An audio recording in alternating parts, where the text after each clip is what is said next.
All right, guys, what's going on? It's Jeremy Thiel Podcast. We're here with Syn of AfroBrutality. We go way back, man. I remember the first time, clear as day, when I met you. We were in Miami at the pool at the Phil Fest, and I just came up, started talking to you, man. So that's been over 11 years that I've been knowing you and seeing what you've been up to. So it's an honor to have you on the podcast and just having Thank you. get to share with you. So yeah, man, tell us about what you're up to. Tell us a little bit about yourself, and let's just get rolling. Again, Syn Martinez, I got into CrossFit like 2007, started going after getting certified in 2008. By 2009, I was an affiliate, and man, I created AfroBrutality as a way to tell the CrossFit community, hey, we're here, hey, we're here, we're pretty good, try us out, and I also created as a way, almost like a game, man, I'm not gonna lie to you, so that when we walked into a CrossFit competition, man, we all had the same thing on, and it was like, oh, here they come, here we go, it's gonna be a rough day for all you competitors. So, I mean, that's where the spirit and the nature came from. It really was an embracing of being in Harlem, my background in terms of civil rights and militancy that's in my family and my entire lineage. And it was a way to just bring it all together so that people could witness, this sort of thing or this movement or this force that I was creating, back in 2008. So, that was my intro, man. CrossFit gave me my start, man. People like yourself, Greg Glassman, Tony Budden, Dave Castro, like Castro. I was probably one of the first shirts ever featured on the CrossFit Games floor, man. I was sitting right there. I was coaching Rob Orlando at the time, and he came up right behind me and said, Syn, I told you. And he fucking grabbed the mic, and he went out there with my stuff, and I was like, oh, man. And I'm jumping around all over the place, man. I'm just passionate. I'm emotional, man. It's good. I'm just like, man, I gotta give CrossFit, and I say CrossFit, man, but it was the entire community that embraced me at one time, man. It was 2010, it was 2009, everybody, Syn, this and that, just getting pictures from all kinds of people wearing my stuff and all kinds of support, man. It was just so beautiful, man, and it was my start. I just got started. Like, I wasn't even a thing, I just had some ideas, some imagery and some shirts, and I'll tell you, man, I don't know who not to name, Bill and Katie over at fucking at Rogue Fitness. Like, I don't know, man. Like, everyone supported me, dude. Like, and to see what's going on now and they're getting hammered and all that. Like, it's just kind of crazy, dude. Yeah, no I'm doubt. just one guy, that they gave some love to. Then and look what I was able to do with it. You know what I mean? I was able to turn it into an entire international movement, man. I got people in Brazil, Africa, Asia, you name it. And some of that was CrossFit influenced, and some of that was after my little CrossFit run, or however you want to see that. But Right. So a little bit, I mean, AfroBrutality from the get-go was, this image that I see over your shoulder right there, the t-shirts, kind of the messaging. Really, to me, what attracted me was the rawness of it. It was just raw emotion and saying, hey, this is who I am, from who you are, what the brand was. But what's unique about your style is that the skeletons, man, they're skinless, and so skinless, they're colorless. Right. So that was the point. Right. And I think that's, what I was attracted to what you were doing, and it was powerful. And so, with the imagery, and I know you've done things in the past, like the Black History Month, you've done programming. So, our connection is life, but fitness. And so from my standpoint, what we do, is fitness. We bring awareness, we do fitness, and where we can, we raise money for things of importance to us. That's our culture. And so, that's what we're doing on our end to give back, is bringing awareness, to the current state of the environment that's going on right now. It's like, what's our job? Is to unify, bring awareness, and put our funds where they can be beneficial to the people that need it the most. And so that's what we've been doing. And so I think about you with the, you've been doing things for a long time. And so like with the Black History Month, I know you were doing programming. Right. Tell me about what you had going there. Well, it was an idea that one of my athletes came up with. She was like, Syn, I did this piece on Harriet Tubman. I was like, oh, send it to me. So she sent it to me. I put it on my CrossFit Harlem site at the time, kind of like a blog. And I said, man, maybe we should just make a workout and call it Underground Railroad. And that way, when people read the blog, they may feel compelled to do the workout. You know what I mean? And she was like, man, that's a great idea. So we did it. First of all, I programmed it, and then we tried it in the gym, and then we were like, okay, cool. Let's change this. Let's do this. Let's change that.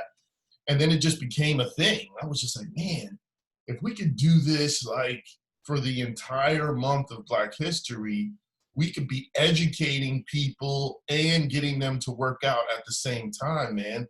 Let's, that'd be so cool. So I sat down, man, and I Googled, I looked for the best timeline I could for Black History Month, and I found one. It was either like Black Enterprise or Ebony or something like that. And they had an entire Black History timeline. And I took as many of those significant parts of the timeline, and I just created a workout for every single one. And I made it for absolutely every single day of the month in February. And we put it out. The response was just crazy, man. I was getting videos from around the world, dude. Israel, Africa, Texas, Iowa, Kansas. It's how I discovered Asia Bartow, and it's how I discovered Neil Maddox and Elizabeth Akinwale. When I put that out there, they were like, oh, okay, this is clearly what you're about. We want to be about that too. So I took them in immediately, but it was a way to educate. CrossFit has always been my community. So it was like, if my community didn't know something, it was my responsibility to teach them. If they were not sure about something, it was my responsibility to speak up on it and teach them. And that's the mission that I took on back then. And that's why I created the Black History workout series, because I would do 3 on, 1 off, that's the same thing. And the 1 off was like, learn this, or today, go study this. I think that's the uniqueness of Greg Glassman and what has happened. I've been in this space for 15 years, and it's about personal ingenuity, creativity, and bringing your value to the marketplace.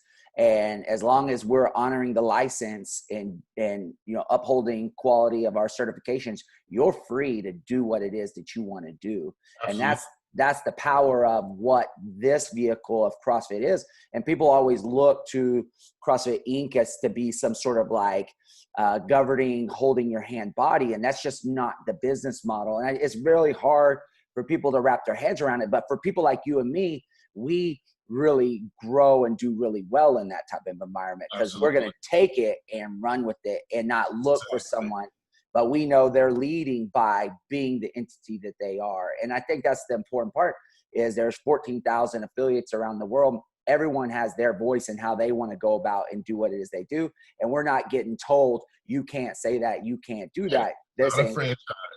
Go forth and do what is in your best, to grow the community as a whole.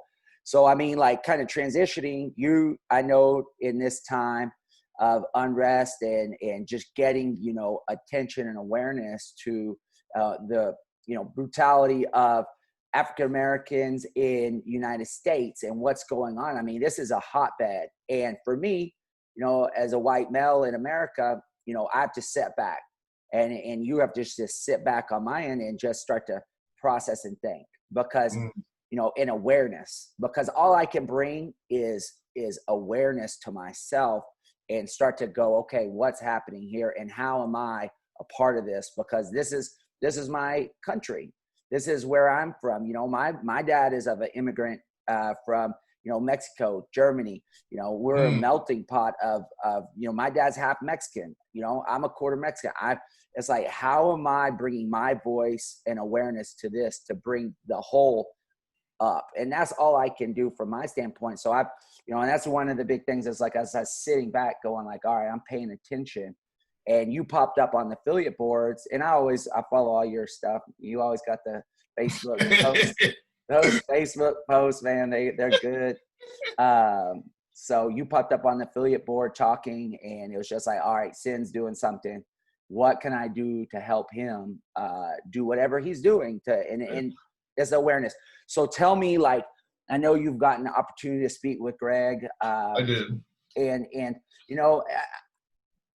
on my side of this and putting this out, I'm not trying to raise any controversy. Again, I want to bring awareness. So I'm just, there's been a lot of flack thrown at CrossFit, right? Like I'm reading it like within the last 24 hours. Yeah, man, it's been pretty sad. So what's going on there? Well, I woke up on Tuesday morning, just heavy hearted, man. And I said, I gotta talk to Greg. I gotta see what's going on. Because though people are looking at CrossFit Inc. like this huge entity, to me, it's just Greg. And to me, there's the issue of if they're speaking, if they're not speaking, it's personal for me. So I needed to handle that in a personal way. And I felt like I did that. My first message to him, I dropped an F-bomb. I was just like, Greg, you fucking up, man. We got to fix this, baby. Like, what's going on? And, at first he did his thing. And he's like saying, I don't jump when there's political stuff. I don't jump when there's all this mess. I'm a man. I handle this my way. I do things. And I'm like, yeah, man, I get it. I as someone that is, in that black space under the word AfroBrutality, man, people get mad that I'm not more pro-black. Why aren't you more pro-black? Like, what are we talking about? Like, so I get it. So I reached out to Greg, and at first he was like, I'm not doing this because it's political. I'm not doing this because of this. He said, Syn, I'm going to do this because we talked about this 11 years ago, and we need to finish the mission. And I was like, absolutely, sir. I said, Greg, this is just between you and I. This is between you and I. This is something that we should have finished and accomplished years ago, but we can't worry about that now. Let's just move forward. So he's already had resources in this. He's already got documentation that he's been trying to put something together and testing it out at HQ. So he's already, to a certain extent, been doing this and working on this. I get to come in there and kind of complement what he's already doing. I get to be in there as who I've been for a while, which is that voice to say, hey, we're taking care of this. Greg cares about the community. He cares about my community, and we're going to do this together. So yeah, for sure. He's committed a certain amount of money to this already, and he's committed a certain amount of resources to this already. And I'm going to make sure that, as he speaks to me, I speak to the community and they know what's going on. I text him this morning because as you and me, 12 hours ago, I'm just like, damn, every black CrossFitter in the world is now talking shit. Like, what are we talking about? So I text him and I said, listen, man, I done told everybody as much as I can that we're working on something, but they want to hear from you. Please advise. So we'll see what happens. But no doubt. I just think two things I want to say. I think it's unfair that people are just going after an actual corporation. Like, CrossFit is a corporation, and I get it. Yeah, brands like Nike and all these other people are speaking up, but CrossFit just does things their own way. And we have to have a little bit of respect for that, that this is not our company. We're an affiliate. We're not necessarily a shareholder, and they have done plenty of good for all of us. Me, you, all of us. We've been able to create lifestyles and create incomes for ourselves. The fact that they're not rushing out with Black Lives Matter, it doesn't upset me. It's more authentic that they're not just responding because people are talking shit. It's more authentic that they do it their way, they do it how they want, when they want. To me, that's just more authentic, man. A lot of these guys and brands and corporations that are rushing to say things, they're doing it based on pressure. Yeah. Based Yeah. on pressure. I think that the signaling versus the action. I think that what we were very mindful of, hey, yeah, we can make a post, but what are we doing? And it correlates to the actual action. I know I even saw like Steve's Club on a thread, you know, chatting with you and just going through. There's different things like that that's completely separate, but working in inner cities that are connected to the CrossFit movement. So there's a lot of people, which again is our ability to go out and do things in the community that are actionable, that correlate to, hey, yeah, we can make a post, but let's put action to it and make impact and bring awareness. So I think that's my stance on this is, when I saw Rogue Fitness post something, I said, listen, man, Bill, Katie, thank you. You know, you were supporting me back in 2009, 2010. How am I going to act like you weren't supporting the Black community if all I do is support the Black community? You supporting me is supporting the Black community. And that's, I reached out to Noah with that. I reached out to everyone who has been to my gym, have actually bought something from me. Like, come on, man. I mean, I got my start here. How am I going to sit here and bias and act like CrossFit ain't did what they've done for me? I can't even go there, dude. I can't even go there. So I know people want me to fucking put up the picket signs and all that. Man, I'm just not that guy. Like, I give genuine love when love was given to me genuinely. And people weren't on no soapbox, man. They were supporting one man on one mission in Harlem. And I'm still here, and I'm still doing what I gotta do. So I can't let people beat themselves up, man, because they don't feel like they're rushing to this and that. Y'all gave me my start, and I was able to take it farther than I ever thought I could, man. So now it's me going, not necessarily going backwards, but me, CrossFit, you need me. I'm back. You know, let me see what I can do. From my standpoint, you know, the history is like all of this is accumulation of experience and interaction. We've been doing, you didn't stop what you're doing. I haven't stopped what I'm doing, you know, from AfroBrutality to your entrepreneurship, your brand creation, your fitness. It's who we are. I think my daughter keeps calling me. She got the FaceTime down. She's only 4, man. Oh, wow. She learned how to do the FaceTime. Let me use this. But let me get my thoughts back here. But about the collective, what we've been doing is like, and you know, I'm 38 now. I've been my 20s, you know, out my ego stage and all my runs and getting kids and growing up. It's like this collective journey of learning. If we're not learning and bringing forth all that value into where we are today, we're not going to get value. We're not going to be able to provide the value of that wisdom that we've experienced. So there's just no question. Like I think it's bringing all that past into where we are, you know, today. So like, tell us even more about your brand. And I mean, your messaging alone on social media is extremely potent, you know, and that gets the collective, you know, mind, people processing, thinking. So kind of what's your, you know, daily thought process and plan of like just stoking, you know, questions, thoughts, like, and you come with the most vulgar. I mean, you're not shying away from dropping F-bombs and at first people be offended, but again, it wakes you, it goes, oh, okay. And now I'm paying attention. So where does that kind of come from? And what is your thoughts behind all that? Well, in the process of growing up, my mother was one of those types that had you listening to like the subliminal messages with the ocean in the background and all that, right? I was listening to that at a very early age. Also, you know, I'm riding in the car with my mother. She's listening to motivational tapes, you know, like Brian, I think it was Brian Kelly or all these other different type of motivational speakers. So I kind of grew up with that. So after I closed my affiliate, my CrossFit affiliate, I was kind of, again, at home, like, what am I going to do with all this energy? You know, like I'm used to taking care of people.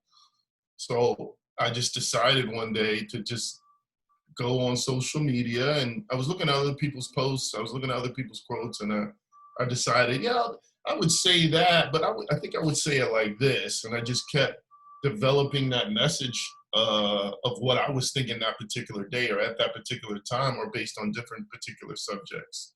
And I just kept putting it out there, putting it out there, putting it out there. And everybody was like, Syn, what are you doing? It's like you said, it's so vulgar. Like, come on, man, you're gonna lose all the corporate contracts. I'm just like, I don't care, man. This is just how I feel. And I'm just gonna keep putting it out there, and people that get it will get it, and those that don't won't.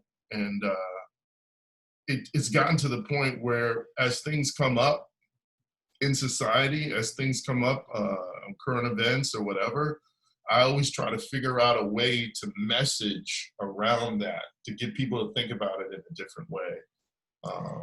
Yeah, man. So like even from that, like the word that keeps coming to me is like kind of like this artistry. Like you're almost like, and I relate to this because maybe we're not more like a conductor. We're like conducting this symphony of like creation, because I think of myself as an artist, but like they're like, what are you painting? What are you doing? It's like, no, I'm orchestrating a movement of people, events, apparel, t-shirts. And I kind of see that for you as like, how do you process that as an artist and a messenger of, you know, what you do?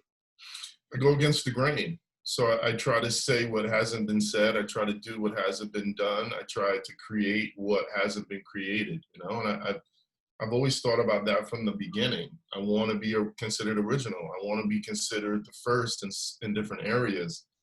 I want to be considered that guy that was totally authentic his entire time. So I always have to think about what I'm doing and how I'm doing it and the way that I want to, as you said, orchestrate it or display it. And once I got into the messaging, people started to message me like, Syn, you know, very powerful, new people, very powerful. But what was most impactful to me was people 10 years ago, you know, or from 10 years ago saying, Syn, damn, you were saying that 10 years. Of course. Like, what do you think I was doing this whole time? You know, I really wasn't selling t-shirts, man. I know I made it look like that, but that's not what I was doing. I got into the t-shirt thing because it was just so beautiful to watch people wear something I created, you know, from my brain. And I got used to that. But I had to understand that there was different parts of the messaging that I also needed to do in terms of video content and audio content and that sort of thing. But when I think about creation and how I create, I just try to go against the grain and say what people are thinking but won't say, and just create kind of imagery to get people to think about certain things in a different way. No doubt. Well, I kind of want to, again, shift back to current events and just kind of ask a little bit of these hard questions of, you know, today, you know, you're in, I mean, New York right now, from COVID-19 to now with protests, you know, then you got riots and looting. So there's a threefold of, or fourfold of just complexity going on. And I definitely think that we're in a space of awakening and awareness to what's going on in the world as a whole. So like from your, like, I want to hear your perspective, man. Like what's your perspective of New York? What's happening? Kind of like, and you could share whatever you feel like you want to share, man. I'm give you the spot. I got you. When COVID-19 hit, man, I was actually in Connecticut. I stay in contact with all my CrossFit friends, and some of them, most of us closed our gyms, but one of my guys got into axe throwing bars. So he had like 2 or 3 axe throwing bars, and he was having a grand opening for his third. And I went up there and I stayed with them, and it hit. All of a sudden it hit the city. So I was in Connecticut for the first month that this thing hit the city. And I kept getting calls, and people are telling me this and that and this and that and this and that, because my son's here, and I've got family here. But originally, people were talking shit about New Yorkers because we wouldn't go inside. We wouldn't stay inside. Then it became we wouldn't wear masks.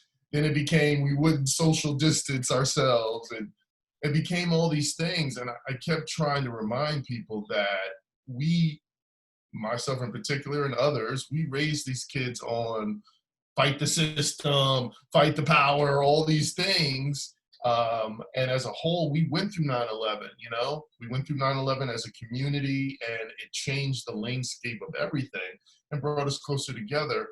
This particular hit, which people started labeling, you know, New York is ground zero, when COVID-19 hit, it was just a different feel, man. People didn't believe it. They didn't know who to believe. They didn't know what was going on. They didn't understand because they're getting information from CNN. They're getting information from local. They're getting it from Instagram, from Facebook. Like, it was such an appropriation of misinformation coming from every direction that as an adult, I wasn't sure what to do. But as children, they really didn't understand what was happening, man. And they were still hanging out in the parks with themselves. And some of these kids on a teenager level just missed going to school because they missed seeing their friends, you know, and everyone was quarantined and all that. So I'm really saying that to say when COVID-19 hit, it was such a huge cluster of misinformation that people didn't know how to make actual decisions. Once everything started to calm down and more information was clear, everyone started to agree about things.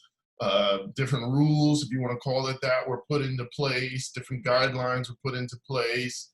Then it just calmed down and it was fine. Then all of a sudden this, you know, so it's like, and, you know, New Yorkers as a whole, we're used to protesting.